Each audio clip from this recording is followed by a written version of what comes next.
ଓଡ଼ିଆ ସଙ୍ଗୀତ ଜଗତର ଜଣେ କିମ୍ବଦନ୍ତୀ କଣ୍ଠଶିଳ୍ପୀ ପ୍ରଣବ କିଶୋର ପଟ୍ଟନାୟକ ଆଉ ଏ ଦୁନିଆରେ ନାହାନ୍ତି।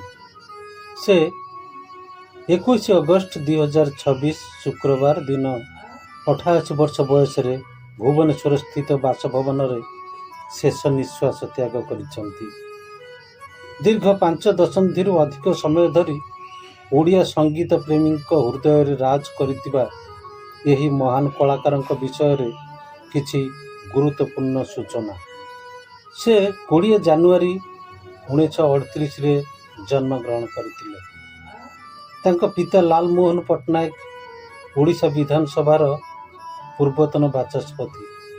ଗୁରୁ କୁନାଲ ଆଦିନାରାୟଣଙ୍କ ପ୍ରତ୍ୟକ୍ଷ ତତ୍ତ୍ୱାବଧାନରେ ସେ ଆନୁଷ୍ଠାନିକ ଭାବେ ସଙ୍ଗୀତ ଶିକ୍ଷା ଗ୍ରହଣ କରିଥିଲେ।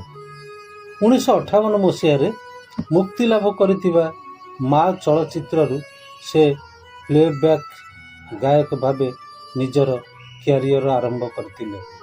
ସେ କେବଳ ରୋମାଣ୍ଟିକ୍ ଗୀତ ନୁହେଁ ବରଂ ଓଡ଼ିଶୀ, ଲୋକଗୀତ, ଭଜନ, ଜଣାଣ, ଗଜଲ ଏବଂ ଆଧୁନିକ ଗୀତରେ ନିଜେ କଣ୍ଠଦାନ କରି ସୁନାମ ଅର୍ଜନ କରିଥିଲେ।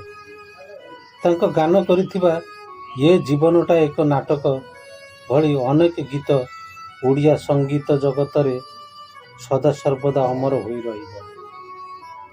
ସେ 200ରୁ ଅଧିକ ଓଡ଼ିଆ ଚଳଚ୍ଚିତ୍ରରେ କଣ୍ଠଦାନ କରିଥିଲେ। ସେ ଓଡ଼ିଶା ସରକାରଙ୍କ ଦ୍ୱାରା 7 ଥର ଶ୍ରେଷ୍ଠ ପ୍ରଚ୍ଛଦପଟ ଗାୟକ ଭାବେ ପୁରସ୍କୃତ ହୋଇଛନ୍ତି। ଓଡ଼ିଆ ସଙ୍ଗୀତ ପ୍ରତି ତାଙ୍କର ଅତୁଳନୀୟ ଅବଦାନ ପାଇଁ ତାଙ୍କୁ ଓଡ଼ିଶା ସରକାରଙ୍କ ସର୍ବୋଚ୍ଚ ସିନେମା ସମ୍ମାନ ଜୟଦେବ ପୁରସ୍କାର ପ୍ରଦାନ କରାଯାଇଥିଲା। ଶେଷରେ ତାଙ୍କର ଏହି ବିୟୋଗ ଓଡ଼ିଆ ସଙ୍ଗୀତ ଏବଂ କଳା ସଂସ୍କୃତି ଜଗତ ପାଇଁ ଏକ ଅପୂରଣୀୟ କ୍ଷତି ହୋଇ ରହିବ। ନମସ୍କାର।